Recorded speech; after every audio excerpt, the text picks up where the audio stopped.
Bueno, ahora vamos a seguir con las vías de captación de antígenos que tiene la célula dendrítica, ¿sí? Bueno, una de las vías es la endocitosis mediada por receptores. ¿Qué receptores? Receptores para el FC de las inmunoglobulinas, receptores para el complemento, ¿sí? Para diferentes componentes del complemento. ¿Cuáles? Fíjense, el 3 y el 4 que actúan como opsoninas, ¿sí? Igual esto también, ¿para qué es? Para poder captar microorganismos opsonizados por anticuerpos también. Y después tenemos otros receptores que son los PRR, que ya hemos visto. Los de lectina tipo C, ¿sí? Que reconocen manosa. Los scavenger. Y también otros que son proteínas, receptores para proteínas de choque térmico, ¿sí? Bueno, ven, si ven acá, ¿cuáles son los receptores que faltan acá? De todos los que ya habíamos visto, de los PRR, los tipo TOL, ¿sí? Recuerden que los receptores de tipo TOL no median la endocitosis ni la fagocitosis. Median, digamos, la activación de las células, ¿sí? Cuando reconocen un pump, pero no median la endocitosis o fagocitosis.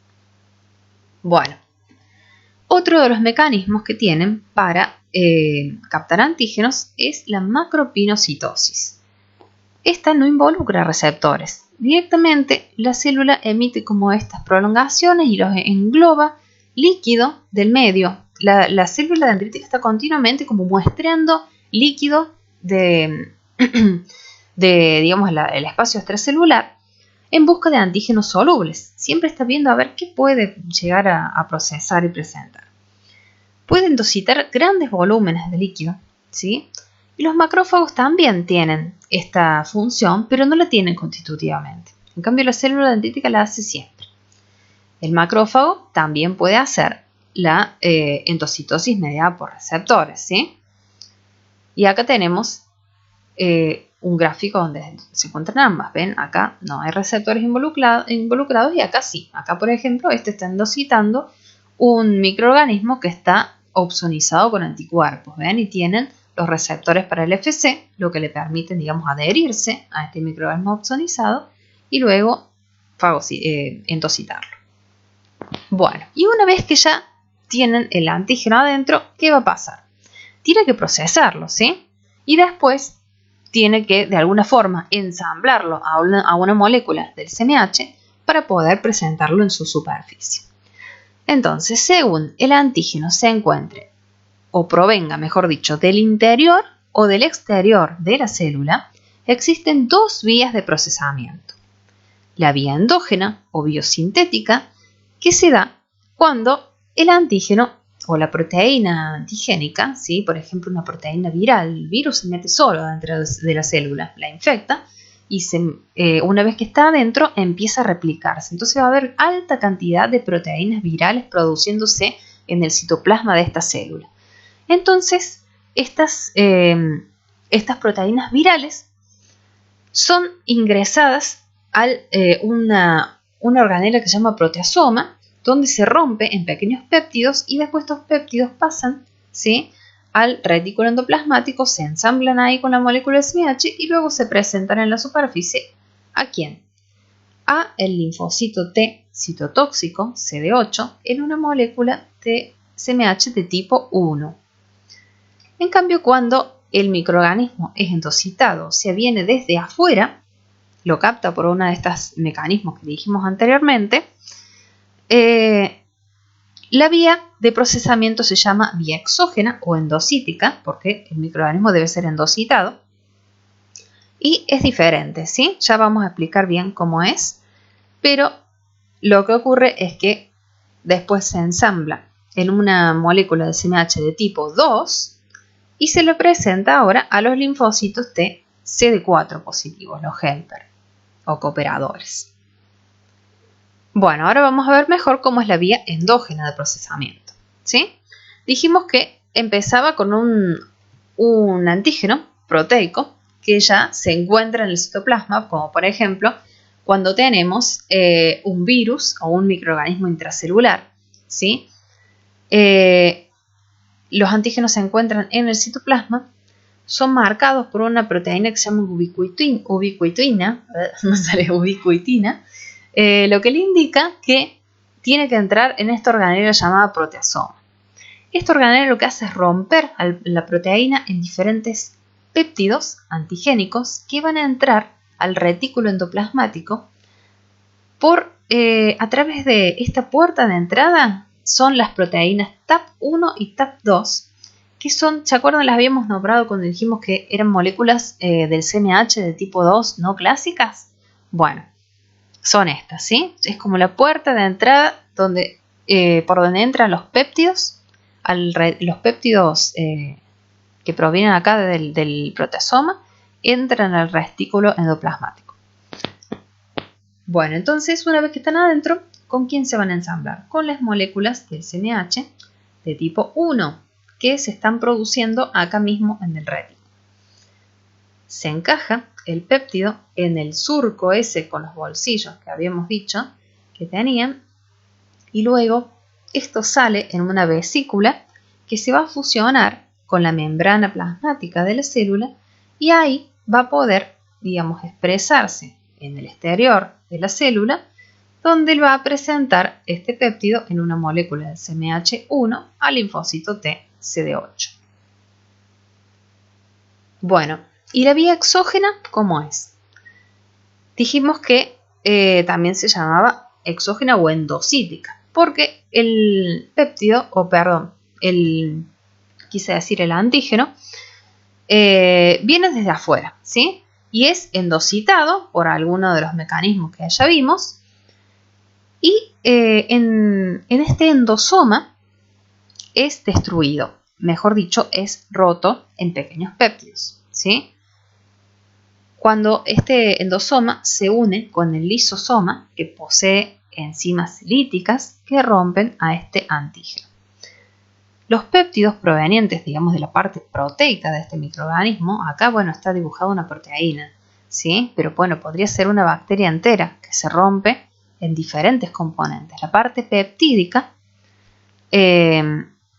ahora podría seguir, digamos, este camino. Mientras, acá en el retículo endoplasmático rugoso se están produciendo las moléculas del CMH de tipo 2, ¿sí? Ya van a ver que, bueno, acá, si lo leen del libro, probablemente encuentren que acá ocurren un montón de pasos que no vienen al caso ahora, ¿sí?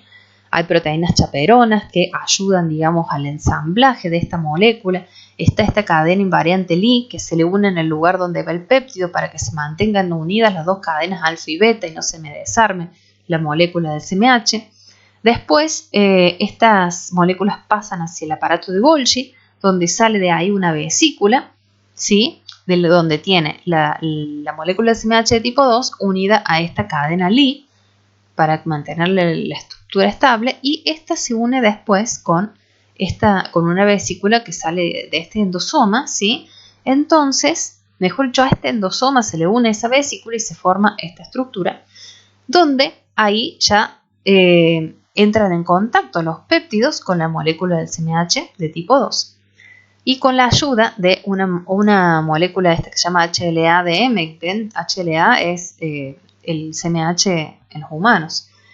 Esta molécula también es una molécula no clásica que le ayuda, digamos, a mantener la estructura y a que pueda cambiar esta cadena invariante Li, ¿sí? Se le sale y se encaja el péptido en el surco. Y ahora sí, esto se va en una vesícula hacia la membrana, donde se expresa del lado de afuera y le presenta este péptido, la molécula del CMH2, al linfocito T CD4 o cooperador.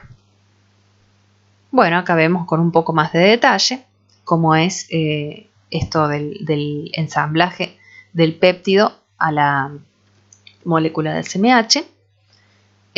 Acá ven que llegan con la cadena invariante Li y acá se degrada parte de esta cadena. ¿Por qué? Porque acá ya se une con la vesícula que tenía las enzimas líticas, ¿sí? Con el endosoma tardío. Entonces, acá se degrada esta cadena y queda ese péptido más chiquito que se llama CLIP, que es el que después es cambiado por el péptido que tiene que ir a presentar. Bueno, y después existe también lo que se llama la presentación cruzada, ¿sí? Porque acuérdense, antígeno que viene de afuera se presenta a los CD4 en moléculas de clase 2. Antígeno que viene desde adentro de la célula se presenta a los CD8 en moléculas de clase 1. Pero ¿qué pasa? También ocurre siempre la presentación cruzada. Por eso cuando explicamos esto decimos que cuando el antígeno es intracelular, digamos, se procesa principalmente por la vía endógena, ¿sí? Pero también se presenta a los CD8, ¿sí? Pero también un poco se presenta a los CD4 por medio de la presentación cruzada. Si no, por ejemplo, nunca podría haber anticuerpos, ¿sí? Contra los antígenos virales. Ya vamos a ver bien cuando veamos activación del linfocito B y del linfocito T, cómo esto tiene más sentido, ¿sí? Bueno, la vía de presentación cruzada son dos en realidad. Una es la que tenemos graficada acá, cuando por ejemplo antígenos que vienen extracelulares, ¿sí? A que vienen, digamos, son endocitados, se salen del fagosoma o del endosoma y pasan al citoplasma. Entonces ahí son marcados por la ubiquitina. ¿Para qué? Para que se metan dentro del protesoma. Entonces son ahí, digamos, clivados y rotos a pequeños péptidos, entran en el retículo endoplasmático y terminan siendo presentados en moléculas del CMH1 a los CD8, ¿sí? Por más que este es un antígeno que vino desde afuera, ¿sí? Debería haber sido presentado a los CD4 en moléculas de tipo 2, pero bueno, como se salió del endosoma y pasó al citoplasma, fue procesado como si fuera por la vía endógena y terminó presentándoselo a el linfocito TC8. También ocurre lo inverso, cuando una proteína que está en el citoplasma se mete al endosoma, ¿sí? Y termina siendo presentada a los CD4 en una molécula de tipo 2. Y de esa forma se pueden formar anticuerpos contra ese microorganismo que era intracelular, ¿sí? Porque van a ver que es el CD4 el que va a ir a ayudar al linfocito B para que se active y forme los anticuerpos. En cambio, si solamente le hago la vía de presentación endógeno cuando aparece un virus, ¿sí? Nunca tendría anticuerpos contra ese virus o contra una bacteria intracelular, por ejemplo. Bueno, hasta ahora hablamos principalmente de células dendríticas, pero todas estas vías de procesamiento también la tienen los macrófagos, ¿sí? Bueno, y el macrófago principalmente, ¿cuándo va a actuar como CPA? Este también puede capturar, procesar y presentar antígenos endógenos y exógenos, como las células dendríticas, pero lo que no puede hacer es activar al linfocito T virgen, no viaja hasta el ganglio, ¿sí? Este queda en los tejidos. A su vez, estos dijimos que también podían ser infectados por patógenos intracelulares que sobreviven adentro del macrófago y porque no permiten que se haga del todo la fagocitosis.